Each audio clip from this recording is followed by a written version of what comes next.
the mind and body, the physical world, material world, these are all aspects of nature, the natural order.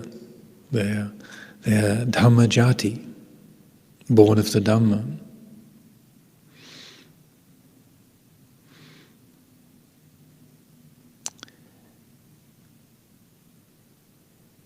In this way, it's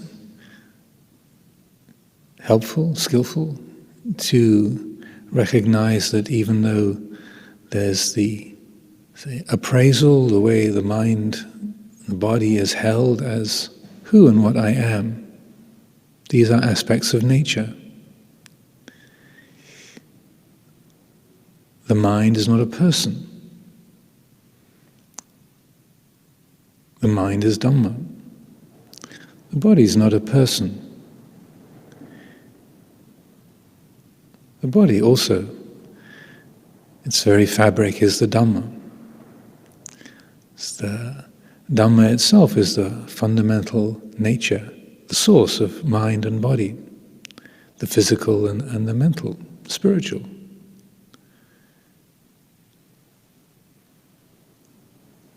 The conditioned habits, particularly with relationship to our thoughts, our emotions, our memories, our feelings, sensations, is to make them into a person. I feel, I think, I remember, I'm hot, I'm cold, I'm comfortable, I'm uncomfortable, I approve, I disapprove.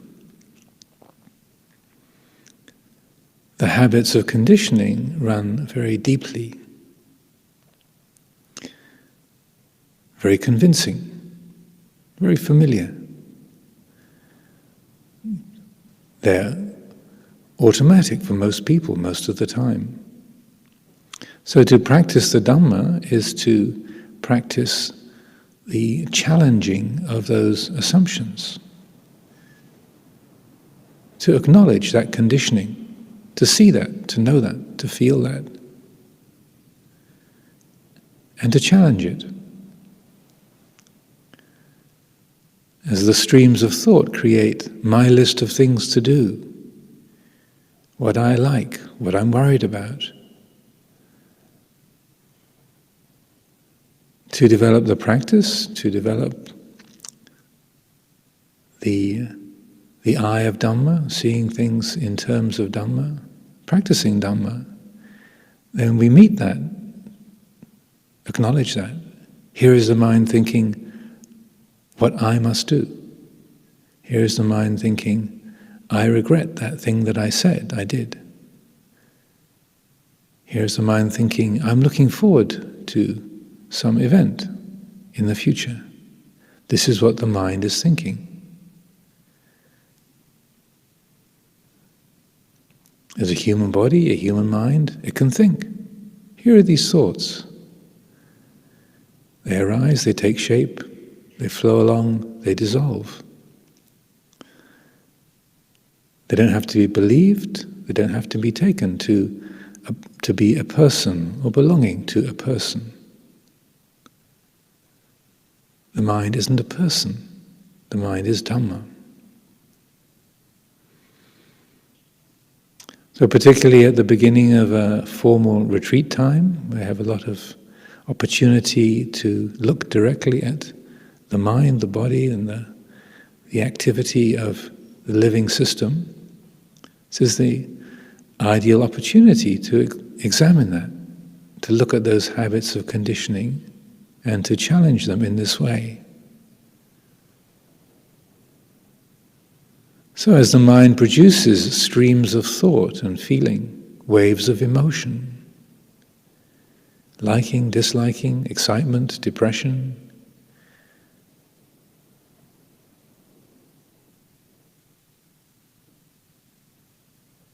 practicing the Dhamma, those are appreciated as patterns of nature, arising, taking shape, dissolving.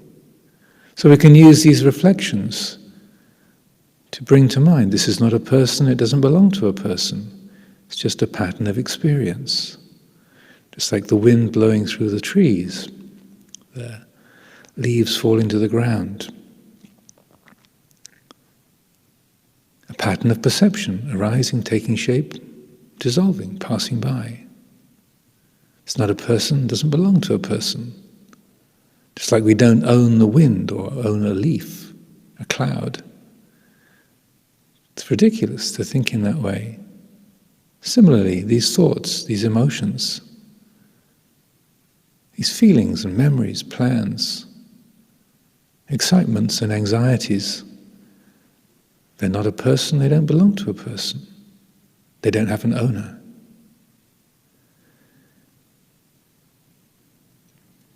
So bringing these reflections to mind as the flow of thought and feeling, perception, emotion arises, applying that. Here's a pattern of thought. Here's a pattern of emotion, a pattern of perception. Here it is. It arises, takes shape, dissolves. It's not a person, doesn't belong to a person. Notice the effect of that kind of reflection. When the mind sees things in that way, in that moment, even if it's just for a finger snap, half a second, there's an oh, and it knows that. There's that clear intuition. That's the fact. It isn't a person. It's just a pattern of perception, a pattern of sense consciousness, arising, taking shape, dissolving. That's all. And that which knows the pattern of perception is not limited by it. That knowing isn't a person, doesn't belong to a person either. It's a knowing faculty, vicca, awakened awareness, knowing the pattern of each moment.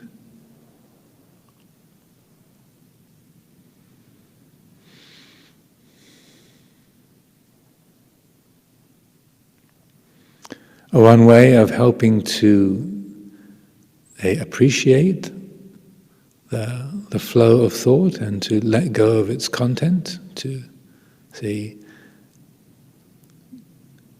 disengage from the meaning or the personal quality of thoughts and emotion and feeling.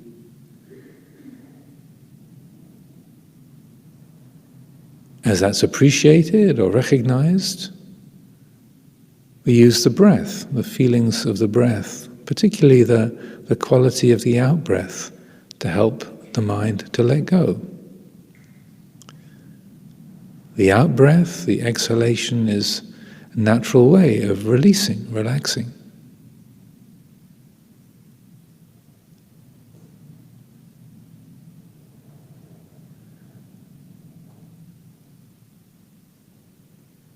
And by focusing the attention, using the breath as a central focal point, something to center the attention on, using the in-breath and the out-breath as an anchor for attention, pay particular attention, focus more closely on the out-breath. This is a natural and easy way to support that quality of letting go. When you notice the attention getting caught on a like or a dislike, a hope or a fear, an opinion, notice that, feel that. Let the out-breath carry it away. Let it dissolve.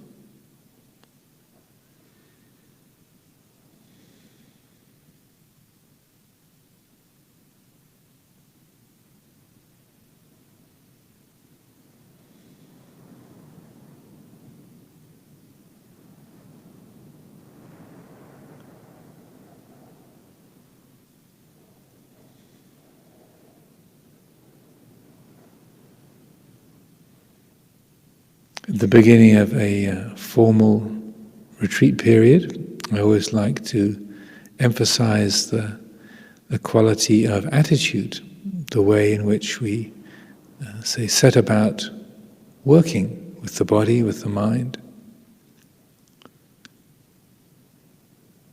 It's very easy to get into an attitude of contention, making our thoughts, our feelings, the sensations of the body into a problem or something that's, say, intruding upon my practice. Trying to get rid of our thoughts as unwanted intruders, things that don't belong.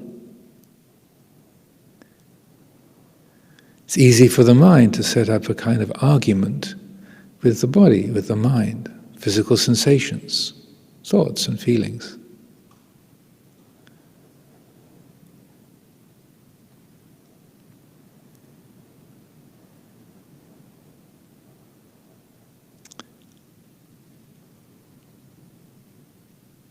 To work with that, to set a more skillful framework for the practice, then it's most helpful to establish an attitude of loving kindness, a receptivity, so that you're not setting up an argument with thoughts and feelings with the body, not making those streams of thinking and emotion into a problem or something that shouldn't be there, but rather there's an openness of heart.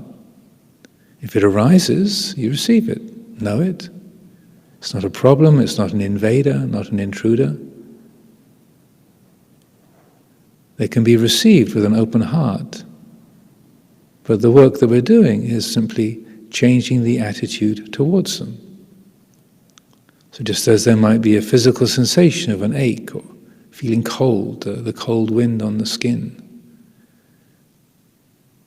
an unwanted thought, a painful memory, don't set that up as a problem or as an intruder, but rather have that open-hearted, accepting quality. Here it is, in this moment, it's like this.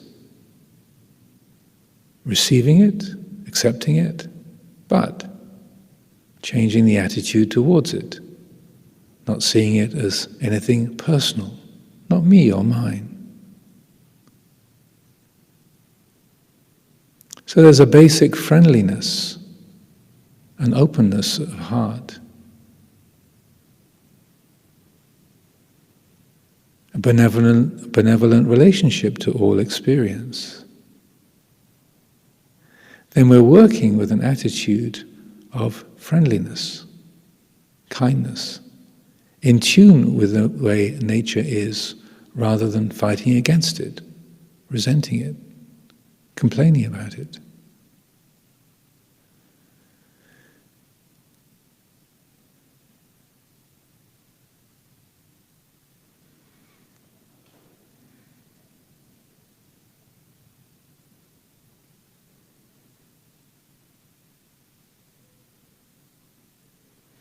When we set this attitude, set this basic relationship to experience in place, establish that, then it makes it much easier, much more straightforward to work with whatever is arising, whether it's pleasant and easy or strange, uncomfortable, challenging. It makes it all much more workable. The heart is ready to appreciate and work with whatever the flow of experience is, whether we like it or dislike it, whether it's wanted or unwanted. There's a readiness, an ease in the attitude.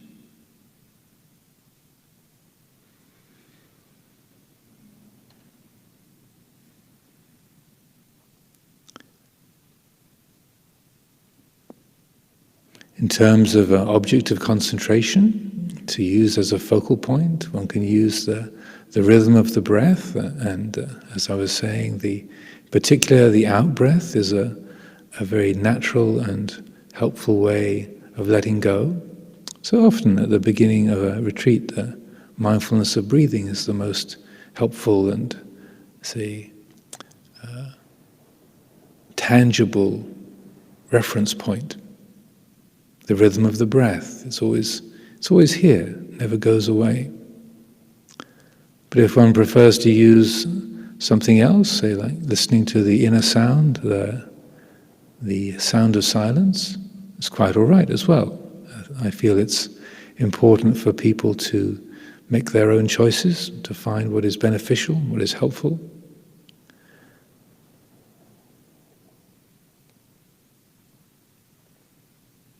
But for most people, certainly at the beginning of a retreat period, mindfulness of breathing is the most reliable, tangible reference point.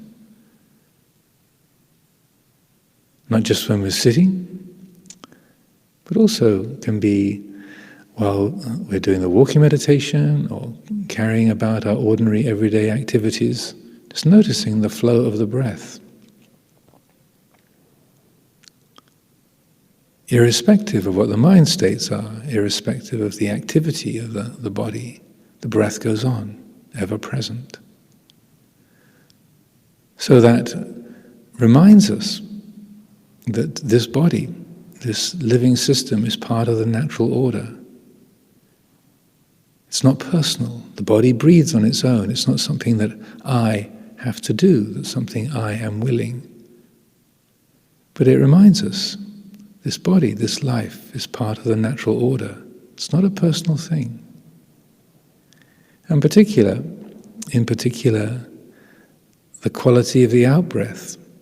Notice that. Use that as a way of relaxing, letting go. Whenever the mind is getting caught in a mood, being depressed, being excited, being irritated, being worried, whatever it might be, notice that, feel that. And then as the next breath comes, let the out-breath carry it away. Let its personhood, the sense of I and me and mine as the owner, as the doer, let that fade. The mood might still be there, like the cold wind might still be there on the skin. The ache might still be there in your knee or your back. But let go. Let the heart be at ease with it. Use the out-breath as a way of relaxing that self-creating attitude. So it can be known, it's just a feeling. It's just a sensation. It's just a memory. It's just a worry. That's all. It's not a person, doesn't belong to a person.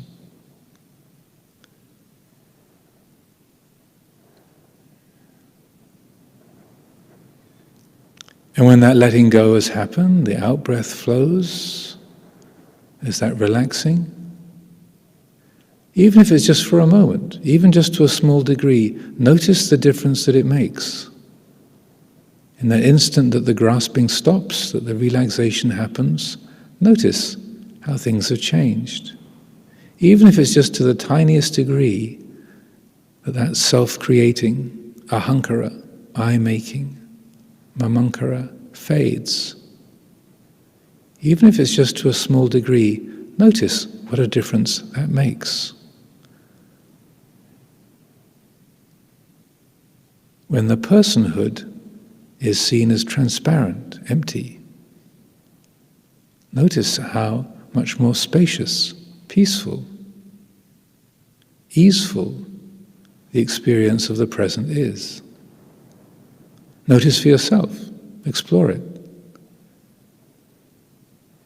In this way, we become clear that what the state of grasping and holding on, personalizing is like, that tension of self-creation, what that feels like.